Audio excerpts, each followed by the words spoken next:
Você está ouvindo uma ministração da comunidade cristã de Três Coroas. Que essa mensagem possa edificar sua vida. Gente, eu quero continuar hoje falando um pouquinho com vocês sobre as posturas religiosas que nós, por vezes, acabamos tendo ou assumindo, ou sendo ensinados no que diz respeito ao relacionamento com Deus. Então, a gente já falou aqui sobre duas dessas posturas equivocadas. Uma é se relacionar com Deus para apaziguar a ira dele. É como se nós pudéssemos fazer algo para que Deus não fique irritado conosco. Então, o nosso relacionamento se baseia em cumprir mandamentos, em cumprir preceitos, para que Deus não nos castigue. E essa é uma postura religiosa, e ela não cumpre o propósito para o qual Deus nos criou. Uma outra postura é olhar para Deus como aquele que criou todas as coisas e colocou tudo em funcionamento. É como se fosse um relojoeiro que fizesse um relógio e desse o start no relógio e depois o relógio trabalhava por si. Ele não precisa mais do relojoeiro. Então, às vezes, o nosso relacionamento com Deus é baseado nisso. Se nós entendemos como Deus funciona ou como as coisas de Deus funcionam, como os princípios de Deus funcionam e como nós devemos aplicar eles, se a gente descobrir isso, então a gente não precisa mais dele.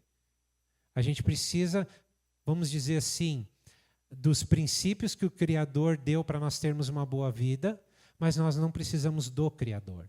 Essa é uma outra postura religiosa equivocada e que às vezes nós acabamos praticando.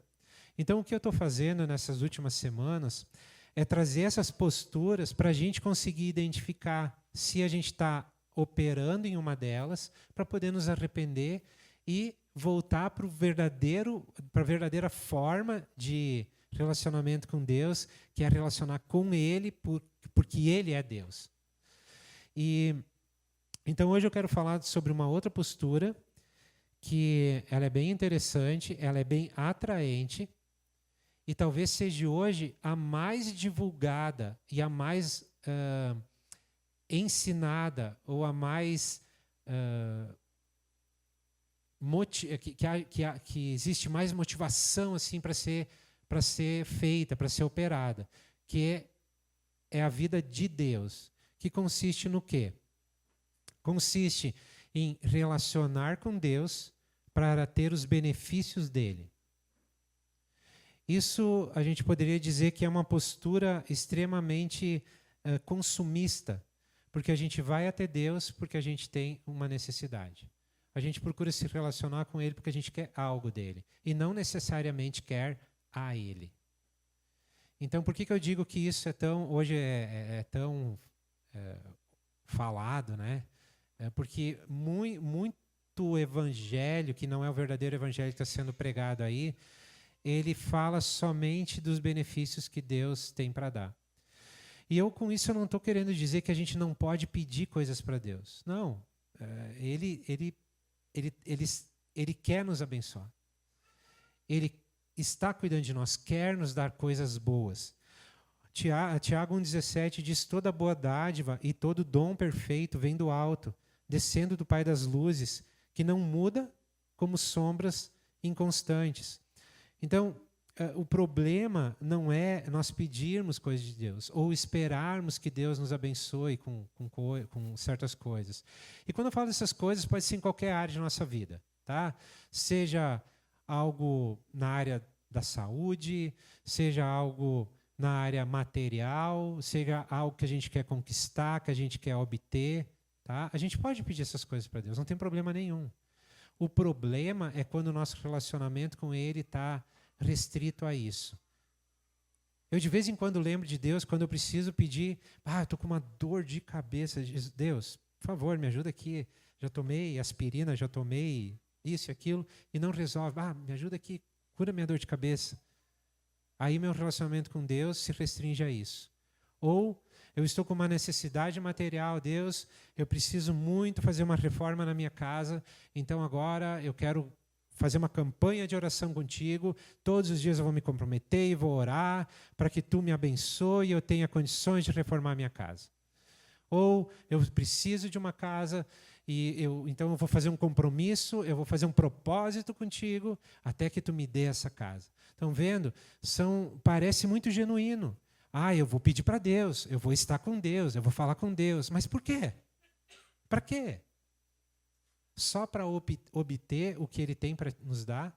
Então, essa abordagem, essa postura é uma postura religiosa que não cumpre o propósito para o qual Deus nos criou.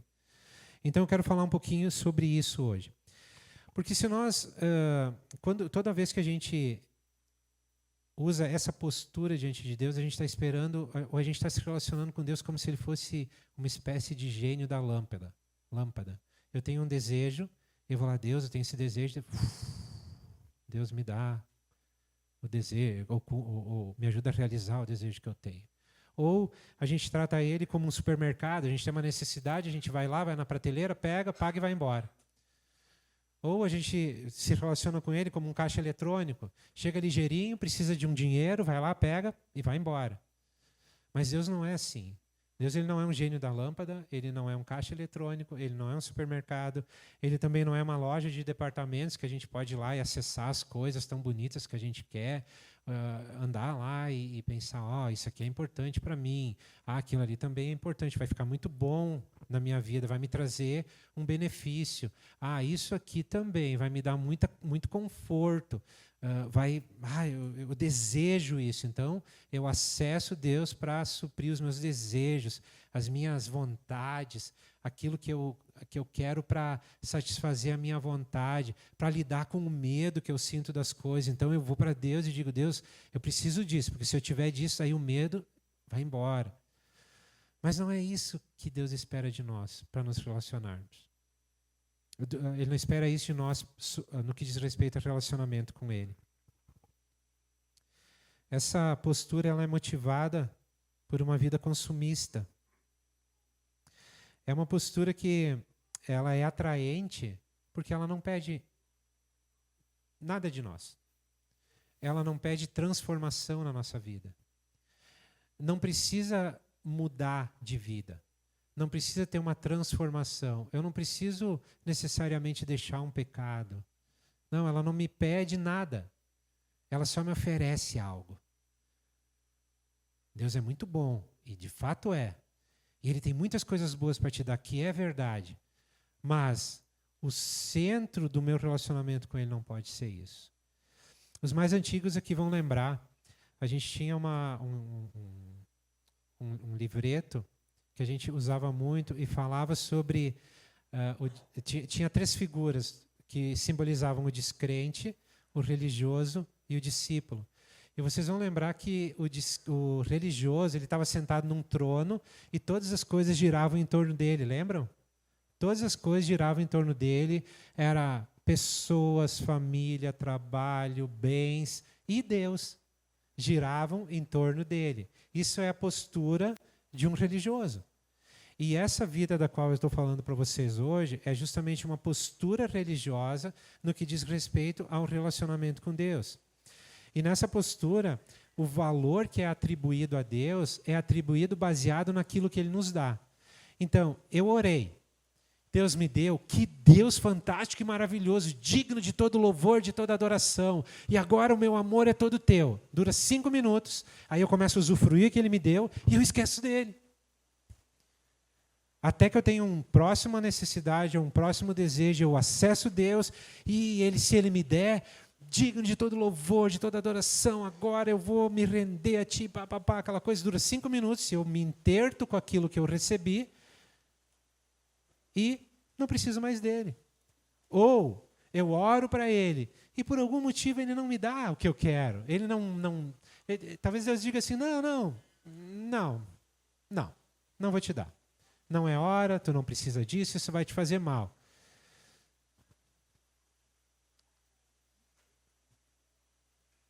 Tu é o Deus que eu tenho que servir, que não é capaz nem de me ajudar nessa coisa simplesinha aqui. Como é que eu posso confiar em Ti numa coisa, no dia que eu tiver um problema mesmo? Eu não quero Deus assim. Para que eu preciso de um Deus desses? Às vezes, isso não é expresso, mas está lá no coração. Porque a postura de relacionamento com Deus está equivocada. E a gente começa a questionar tudo, começa a colocar empecilhos, né? Mas tudo por quê? Porque, na verdade, não estamos nos relacionando com Ele pelo motivo correto. Eu quero só deixar bem claro, tá? Não é errado pedir coisas para Deus. Não é errado a gente conversar com Deus a respeito de necessidades, seja em qual área for. Até porque não tem ninguém melhor do que Ele para nos ajudar, seja lá no que for, né? Mas o problema, a questão é que o meu relacionamento com Ele não pode estar restrito a isso. A pedir, pedir, pedir e pedir. Tá? Essa que é a questão. Como essa postura lida com o medo? Eu já falei um pouquinho, mas eu quero entrar um pouco mais nisso. Nós vemos que cada uma dessas posturas religiosas ela tem uma forma de lidar com o medo. Depois da queda, o homem, separado de Deus, perdeu a glória de Deus e, no lugar, ele começou a sentir medo. Medo das coisas, medo do mundo, medo de Deus. Então, as outras posturas nós já falamos nas outras semanas, mas essa aqui, o que é como ela lida com o medo? É justamente pedindo algo para satisfazer um desejo e aquilo ali vira uma distração. Então eu não penso mais no medo, porque eu tenho algo tão bom aqui que eu recebi de Deus, que eu pedi e Ele me deu. Então eu não preciso, por um período de tempo muito curto, parece que o medo deixa de existir e eu estou intertido com aquela coisa que eu ganhei de Deus, com a bênção, né? Com a bênção. Hoje é muito comum isso, né? Vem para a igreja que tu vai ser abençoado. Vem para a igreja que tu vai ser abençoado. Quando, na verdade, a pregação dos apóstolos era vem para a igreja que tu vai conhecer a cruz e bem provável tu vai morrer. Essa era a pregação dos apóstolos. E aos milhares vinham a Deus, porque eles não queriam as coisas, porque eles não eram atraídos pelas coisas, mas eram atraídos pelo próprio Deus. E hoje, muitas vezes, o evangelho que se oferece é um evangelho de bênção e não de cruz. John Piper, ele diz o seguinte: o ser humano busca preencher o vazio produzido pela falta da glória de Deus, que foi uma das consequências do pecado, com prazeres. Então, muitas vezes nós procuramos acessar Deus para termos determinados prazeres supridos na nossa vida. Mas esse não é o propósito para o qual nós somos criados.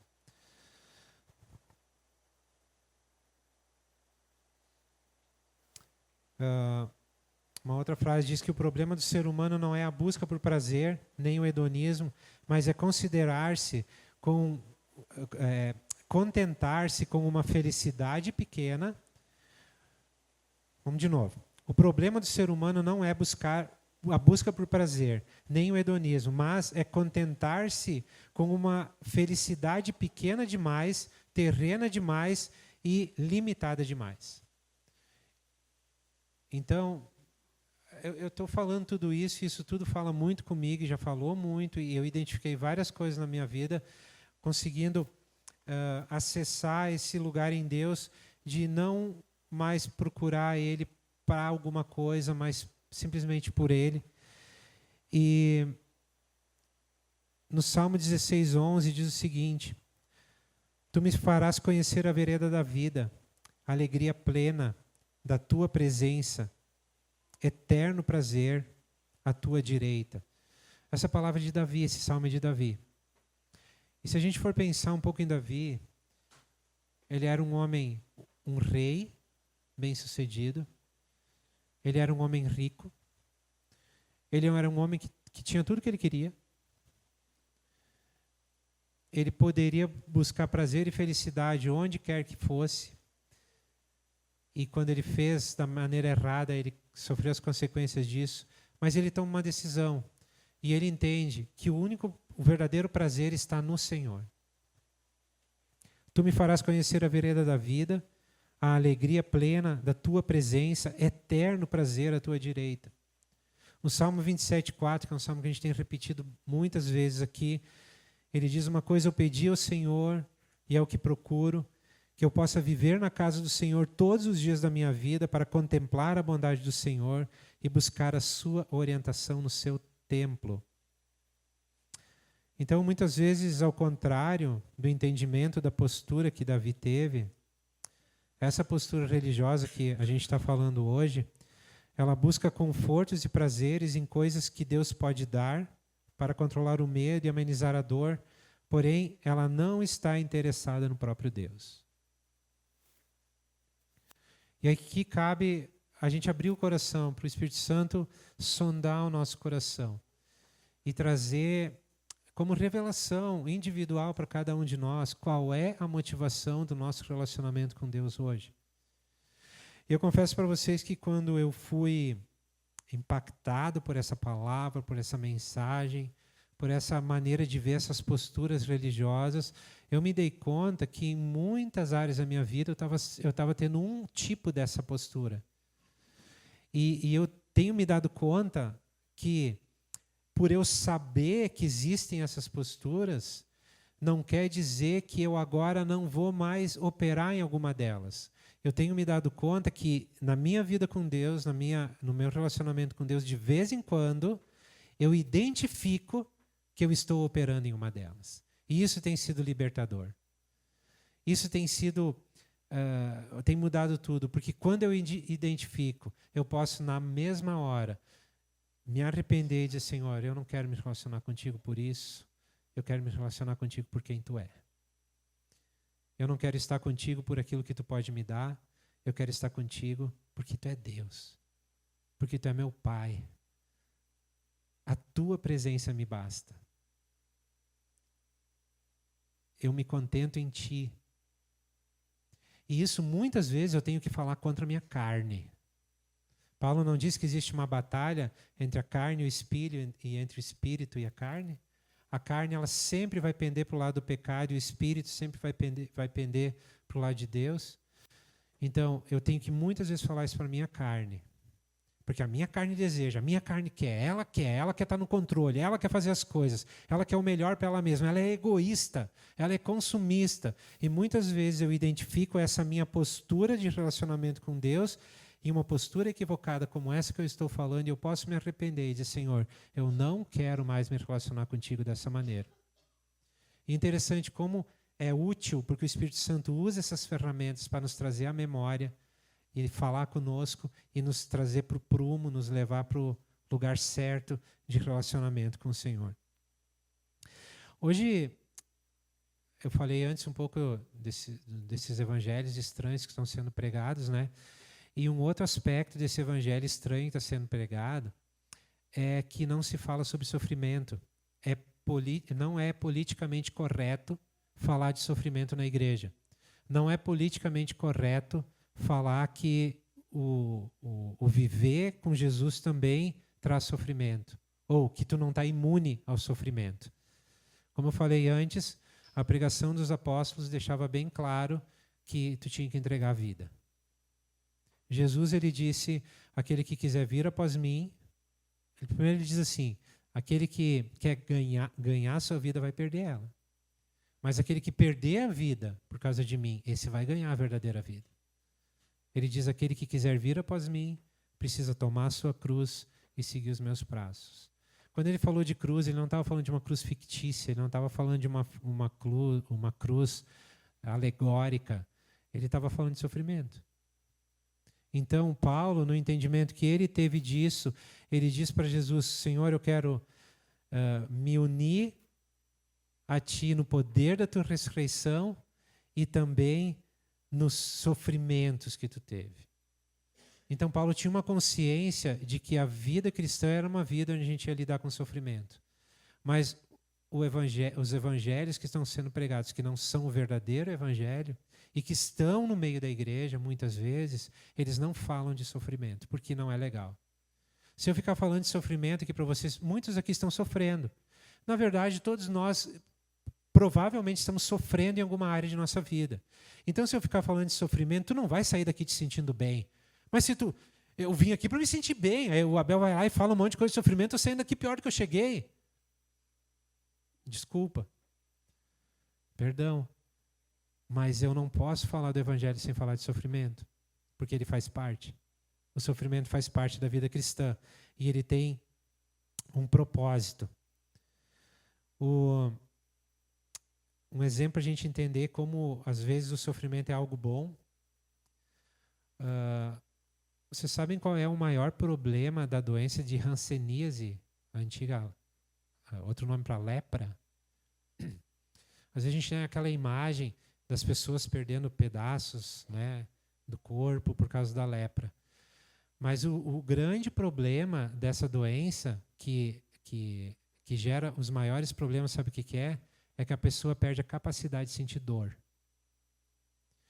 Então, ela está com um espinho no pé. Ela não sente dor. E aquele espinho pode infeccionar. E aquela infecção pode ficar muito forte. E ela pode afetar o corpo todo, pode levar até a morte, ele não sente dor. Então, uma vez um médico disse assim, o que eu mais gostaria de dar para os meus clientes de hanseníase era a capacidade de eles sentirem dor. Boa parte dos problemas estariam resolvidos. Só que a gente tenta evitar a dor a todo custo. A todo custo. E aqui, ó, vamos deixar bem claro, eu não sou masoquista, tá? E não estou pregando masoquismo aqui que a gente tem que sentir dor. Não. A gente tem que aprender a lidar com a dor da maneira correta. E ela faz parte da vida cristã também. Isso é tão sério que Deus, quando em Deuteronômios, Deus ele traz uma série de conselhos para o povo de Israel antes de eles acessarem a terra prometida. E abre tua Bíblia aí em Deuteronômios 8, versículo 11. Aqui Deus está falando algo muito, muito interessante, muito forte, na verdade, para o povo ali.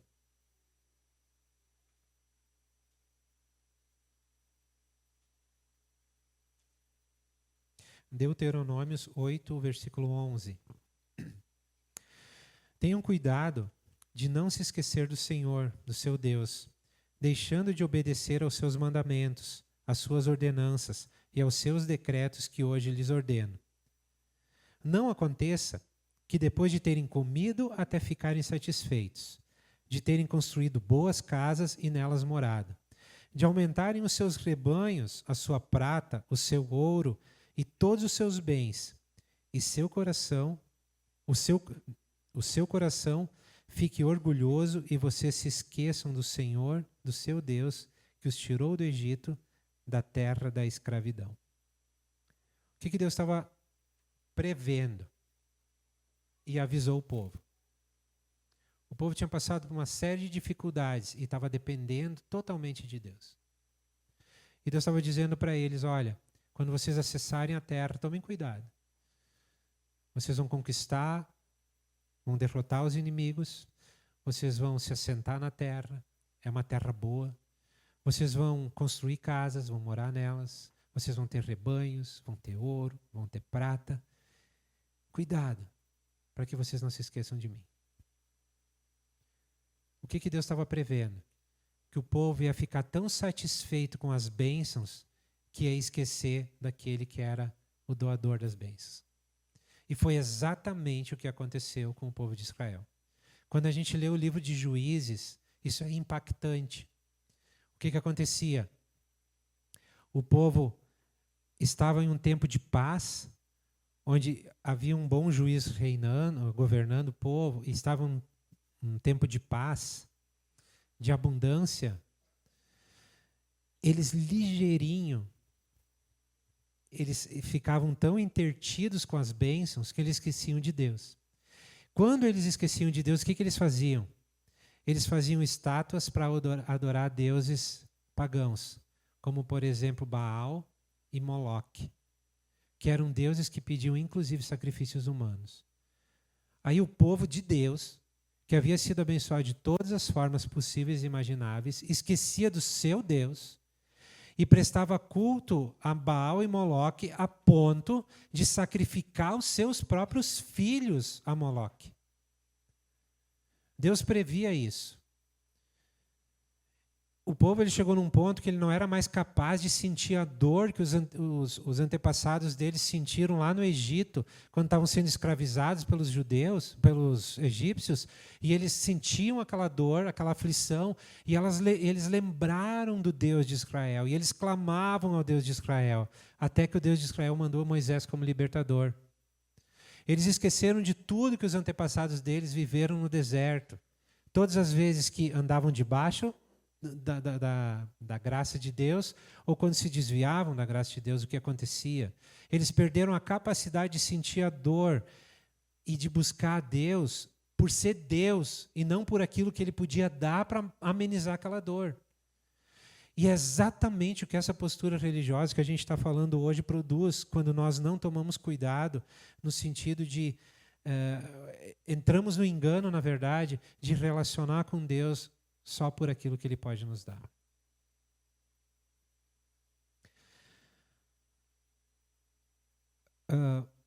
Eu vi muitas vezes, muitos casos acontecendo, e provavelmente muitos bem próximos de vocês, assim, vocês também devem ter tido exemplos com isso, de pessoas chegando na igreja no meio de uma crise, ou estavam doentes, ou estavam com problema financeiro, estavam sem emprego, estavam lutando em alguma situação e vieram para a igreja. E ali a gente anunciou o evangelho, a gente andou com essas pessoas, discipulou elas. E é interessante quando o novo convertido parece que ele tem um link mais forte, parece que a banda deles de link com Deus é mais forte, parece. Parece que tudo que eles oram, acontece. Já notaram isso? É muito comum isso acontecer. E, infelizmente, irmãos, eu vi muitas vezes acontecendo. O cara chegar demolido, destruído, e ele ora e Deus abençoa aquela área. E ele continua andando. Aí ele ora e Deus abençoa. Deus está sendo bom com ele. Está se mostrando como pai para ele. E daqui a pouco, ele olha para aquilo tudo que ele tem e ele se sente tão satisfeito.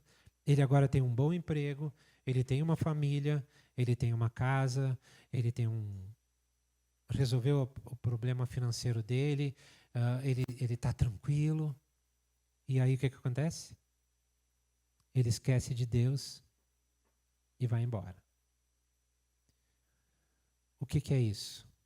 É essa postura religiosa de se relacionar com Deus. Tá bom, eu tenho tudo o que eu quero, então agora tá bem. Teve um caso de um irmão que ele foi muito abençoado por irmãos, e aí ele andou conosco durante, acho que foi 4 ou 5 anos, e aí na ocasião ele chegou para um discipulador dele e disse que ele estava saindo da igreja, que ele entendia que agora ele tinha pago a dívida dele. Ele tinha pago a dívida, então ele não precisava mais andar com o corpo de Cristo, ele automaticamente também não precisava mais andar com a cabeça que era Cristo, então ele foi embora. E aí, quando a gente vê as situações, a gente vai ver como a história da pessoa, a história poderia ter sido completamente diferente. Mas por quê? Porque olhou para a bênção e fez dela um ídolo. Esse que é o grande problema. É fazer de coisas boas, a gente pode construir ídolos. Tim Keller diz o seguinte: ídolos podem ser coisas boas transformadas em coisas definitivas. O cristão que anda só atrás de bênção, ele é idólatra. Pode soar forte, mas é verdade. A pessoa não está procurando Deus, ela está procurando aquilo que Deus pode dar. E quando recebe o que Deus pode dar, ela idolatra aquilo. Aquilo se transforma em Deus. Ela substitui o relacionamento com o Deus verdadeiro e começa a se satisfazer com aquilo que ela recebeu, que pode ser uma coisa muito boa mesmo. Eu vi muitas pessoas, isso aconteceu assim, bem recorrente, muitas vezes, pessoas que vinham sem emprego. E estavam numa situação bem difícil, dificuldade de pagar aluguel, pagar luz, pagar água. E não conseguiam emprego. Não conseguiam emprego. Daqui a pouco conseguiram emprego. E o emprego tirou elas de Deus. Porque daí elas não tinham mais tempo para Deus, porque elas trabalhavam dia e noite. Eram 4, 5 horas horas extras por dia, então a vida social se foi, era só mais um emprego, mas elas daí estavam conseguindo pagar suas contas, conseguiam pagar aluguel, até conseguiam financiar uma casa e fazer uma casa, né? Mas coisas boas que foram transformadas em coisas definitivas e que se tornaram um ídolo. Então, o grande perigo dessa postura de relacionamento, de vida de Deus, é a gente viver como idólatra. Idolatrando coisas boas que nós recebemos de um Deus bom. O problema é que essas coisas boas substituem o Deus bom. E aí a gente vive como idólatra. E isso é algo muito sério. Se a gente for ver como os grandes problemas que Israel teve com Deus eram porque eles se tornavam idólatras. Salmo 16:4 diz: grande será o sofrimento dos que correm atrás de outros deuses. A gente sempre tem em mente que o idólatra é aquele que se prostra diante de uma imagem, né? Mas é a idolatria do coração. E aquilo que ninguém vê, que só eu sei, não é um ídolo? E é muito mais difícil lidar com esse tipo de ídolo do que com ídolos visíveis. Um exemplo disso, bem forte. Jesus ele fala contra idolatria familiar. Idolatria familiar? Nunca vi isso na Bíblia. Quer ver? Abre a tua Bíblia, Mateus 10:37. Será que é possível a gente ter ídolos na nossa família?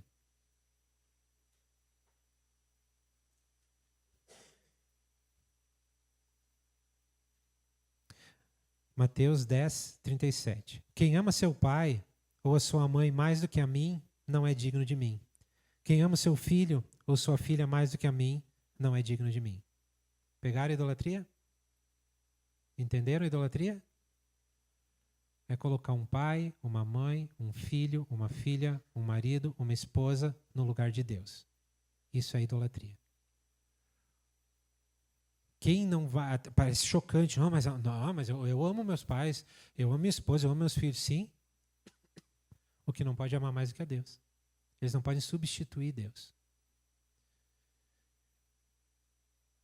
Isso, infelizmente, também foi coisas que a gente viu. Casais que depois tinham dificuldades de ter filhos, oraram, Deus foi muito generoso, abençoou, tiveram os filhos e depois o filho se tornou um ídolo. Eu falo isso, gente, com muito temor, tá? Com muito temor, porque eu procuro todos os dias identificar ídolos na minha vida.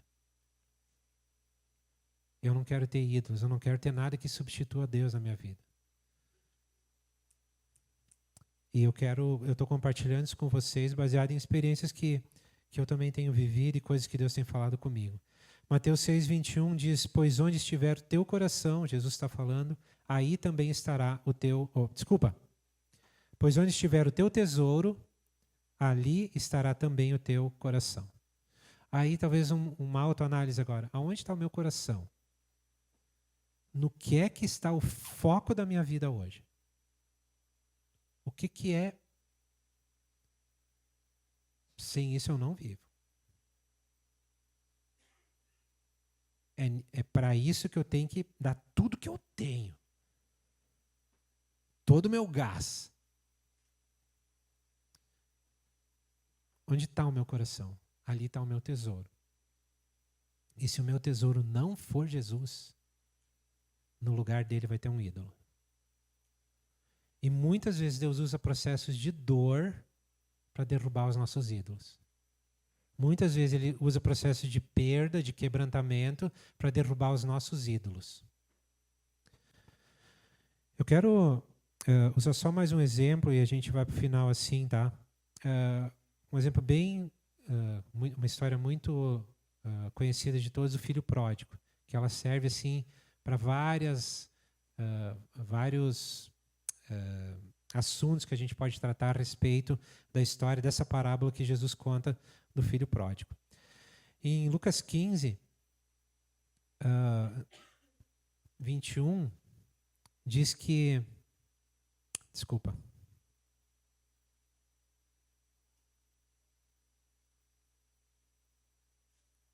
Lucas 15, 11. Jesus contou: um homem tinha 2 filhos e o mais novo disse ao seu pai: Pai, quero a minha parte da herança. Assim, ele repartiu a sua propriedade entre eles, entre os 2 filhos. O que a gente vê aqui? Um filho que pede para um pai que está vivo a sua herança. Às vezes a gente não se dá conta, mas Levítico 29 diz o seguinte: aquele que amaldiçoar o seu pai deverá ser executado. Jesus ele conta uma parábola onde o filho pede para o pai morrer porque ele quer a sua herança. Era assim que eles entendiam na época. Era uma afronta. Ele estava amaldiçoando seu pai. Pai, eu quero a tua herança, mas estou vivo. Tu quer que eu morra? Tu não lembra da lei? E Jesus usa isso para ser bem forte mesmo, né? Mas o que isso demonstra, irmãos? Aquele filho, ele queria o que o pai generoso e amoroso tinha para dar. Ele não estava interessado com o pai. Tanto é que quando ele recebeu, muito tempo depois ele foi embora, ele gastou tudo que tinha com prostitutas, com coisas ilícitas e ficou sem nada. Ele queria aquilo que o pai podia dar. Ele não estava amando o pai. Não era o foco da vida dele, o relacionamento com o pai dele. Então essa parábola, ela mostra claramente essa postura, dá um exemplo dessa postura, de buscar Deus por aquilo que Ele pode dar, mas não por quem Ele é, ou simplesmente para estar com Ele. E então isso a gente vê, eu já falei da idolatria, a gente vê como isso é sério e como isso pode afetar a nossa vida com Deus no fato de colocar alguém no lugar de Deus, né? E quando a gente vai para a conclusão da história do filho pródigo, tem algo ali que me chamou muita atenção. Eu nunca tinha olhado desse jeito. E quando eu estava relendo essa palavra, Deus falou muito forte comigo. Em Lucas 15, 21, em diante, diz que o filho... vou contar o contexto um pouquinho. O filho, ele gasta tudo que tinha, acaba num chiqueiro de porco, cuidando de porcos, comendo a comida ou desejando comer a comida dos porcos. Aí a Bíblia diz assim, que ele cai em si e se dá conta da situação dele, e ele pensa o seguinte: os empregados do meu pai têm comida em abundância e eu estou aqui querendo comer comida de porco. Eu vou voltar para o meu pai e vou dizer para ele: pai, eu não sou mais digno de ser teu filho, então me trata pelo menos como um dos teus empregados. E foi exatamente isso que ele fez. Aí no versículo 21, então, o filho volta para casa e ele diz: pai, pequei contra o céu e contra ti. Eu não sou mais digno de ser chamado o teu filho. Mas o que o pai faz? Mas o pai disse aos seus servos: depressa, tragam melhor roupa e vistam nele. Coloquem um anel no seu dedo e calçados em seus pés. Tragam um novilho gordo e matem-no. Vamos fazer uma festa e comemorar, pois este meu filho estava morto e voltou à vida, estava perdido e foi achado. E começaram a festejar. Não está escrito no livro, na história, mas é bem possível que o filho voltou para casa porque ele estava com fome. Porque ele que ele não tinha mais roupas, as roupas que ele tinha estavam tudo sujas lá com a sujeira do porco. Não tinha direito onde morar. E é possível que ele tenha voltado para casa por causa disso, e não porque ele desejava estar com o pai. Por que eu estou falando isso? Porque quando ele volta para casa, ele não se vê mais como filho. Ele diz: pai, eu pequei contra ti, eu pequei contra o céu e contra ti, eu não sou mais digno de ser teu filho. Quantos de nós aqui já teve esse pensamento? Eu não sou digno de ser filho de Deus. Porque andou lidando com os porcos. Porque andou se lameando com o pecado. Não passou isso pela tua cabeça? Eu não sou digno de ser filho de Deus? Então me dá a impressão que o filho está voltando para casa sem identidade. Ele não volta para a casa do pai, ele volta para a casa de um patrão que pode dar comida, roupa e lugar para ele morar. Mas qual foi a atitude do pai? O pai abraça seu filho, o pai cheira a sujeira do filho, se lameia com o filho e chama os seus servos assim: olha, meu filho voltou, vamos fazer uma festa. ele coloca um anel que era o símbolo da aliança familiar, que trazia pertencimento para os membros da família. Então ele coloca um anel no dedo do filho, dizendo assim: filho, tenha certeza que tu é meu filho. Não tenha dúvida que tu é meu filho. Ele deu roupas novas, ele colocou sandálias novas nos pés dele. A gente pode falar sobre roupa, sobre sandália, mas não é esse o foco hoje. Mas entendem, irmãos, o jovem, ele se perdeu na postura religiosa de querer aquilo que o pai podia dar, mas não o próprio pai.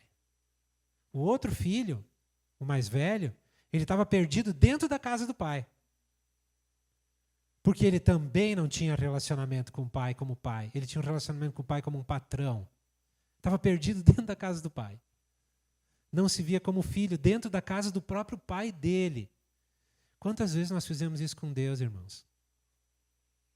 Quantas vezes o nosso relacionamento com Deus é baseado numa necessidade que a gente tem?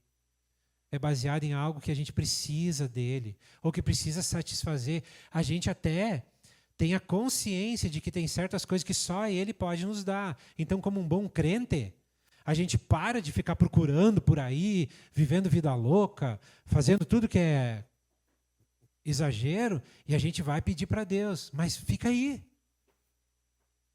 Sabe aquele crente sanguessuga? Ele só quer se alimentar, quer. Mas o foco não está em eu quero estar com Deus. A gente está vivendo uns dias agora em que se fala muito do final do mundo, se fala muito da volta de Jesus, tem profetas saindo de trás de tudo que é tipo de bananeira, e é uma loucura, né? Só que a pergunta que eu faço, que sempre me vem à mente quando eu escuto declarações do tipo assim: ai, Jesus, vem logo. A pergunta que me vem na mente é: para quê? Por que eu quero que Jesus venha? Por que eu quero que Jesus venha? Eu quero que ele venha para mim não sentir mais dor? Para mim não sentir mais medo? Para mim não ter mais insegurança do futuro? Para mim não precisar passar uma tribulação? Por que eu quero que Jesus venha? Qualquer motivo que não seja para estar com ele, está errado. Gente, eu quero muito que Jesus venha, mas eu quero estar com ele. É para estar com ele. Esse é o coração do Pai. Sabe, às vezes aconteceu comigo e talvez está acontecendo contigo, a gente identifica que a gente está operando uma dessas posturas religiosas e a gente fica desanimado com a gente mesmo. A gente fica dizendo: não entendi nada. E aí vem o pai e diz assim: tá tudo bem, filho. O importante é que tu tá aqui, tu voltou para casa, deixa que eu vou cuidar de ti. Vou cuidar das tuas roupas, vou cuidar, tu é filho, vou cuidar de ti, te amo. Esse é o coração do Pai, irmãos. Então, mesmo quando a gente identifica que a gente está operando errado, que a gente não pode continuar operando errado. O que é a prioridade da nossa vida hoje? O que a gente realmente, quando acorda de manhã, abre os olhos, pensa no que primeiro? Bel, está pegando pesado. Irmãos, eu me julgo nesse sentido. Muitas vezes eu acordo de manhã e abro o olho e 5 minutos depois eu estou ansioso. Por pensar em Deus? Nas coisas do alto? Não foi. Não foi. Então eu me pego pensando muitas vezes: Senhor, a vida poderia ser tão mais simples se eu não fosse tão esquisito, tão, né, confundisse as coisas todas, né? Paulo, quando ele diz pensa nas coisas do alto, fala das coisas do alto, deseja as coisas do alto, o quanto a gente tem feito isso, o quanto isso tem sido prioridade para nós. Tem uma oração que eu tenho feito basicamente todos os dias, é: Senhor, me ajuda, Espírito Santo, me ajuda a conhecer Jesus. Eu preciso conhecer Jesus. Quanto mais eu conheço Ele, menos necessidade eu sinto de outras coisas. Porque Ele é completo, está tudo nele. Mas quanto menos eu conheço Ele, mais eu vou correr atrás de outras coisas que não vão satisfazer, não vão preencher o buraco que tem dentro de mim. Só Jesus pode. Então, irmãos, eu queria compartilhar essa palavra com vocês hoje, bem no sentido de a gente ter a consciência de que existe uma forma de operar no que diz respeito ao relacionamento com Deus que não está correta, que é essa. Como as outras duas que eu falei também. Porque uns dias a gente vai falar um pouco mais sobre como, né, relacionar com Deus mesmo. A gente só está falando de como não, mas no meio disso tudo sempre estou dando as dicas, né? E a gente está aprendendo junto. Vocês não estão olhando para um mestre em relacionamentos, tá? Vocês estão olhando para um irmão normal como vocês, que tem as mesmas batalhas de vocês, que tem as mesmas lutas, as mesmas batalhas mentais, batalhas espirituais que vocês. E o que a gente está aprendendo junto. Está crescendo junto. Tá? Então o que a gente não pode é simplesmente. Só uma coisa que a gente não pode é fechar os nossos ouvidos e fazer de conta que não é conosco. Não. Sabe por quê? Porque os dias que nós estamos vivendo são dias urgentes. A gente não pode ficar perdendo tempo. Essa história que Jesus está voltando realmente está. Mas tem um processo até isso acontecer. E se nesse processo a gente não está bem firme no nosso conhecimento de quem Ele é, por nos relacionar com Ele, nós vamos nos atrapalhar. E talvez a gente vai até se decepcionar com Ele. Talvez a gente até vai se ofender da maneira que Ele vai fazer determinadas coisas. Mas, se a gente conhecer Ele de verdade, a gente não vai se ofender. Mas a gente vai ficar firme até o fim, porque a gente deseja estar com Ele. Amém? Vamos orar? Tu quer ficar de pé? Para esticar as pernas?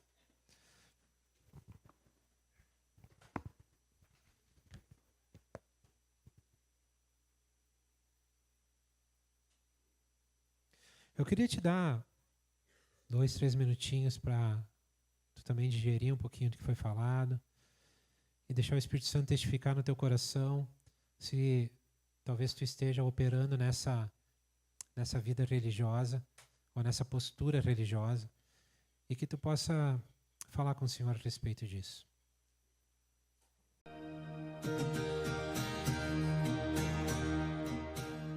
Você acaba de ouvir uma de nossas ministrações. Esteja conosco em nossas reuniões e siga-nos em nossas redes sociais. Que Deus te abençoe.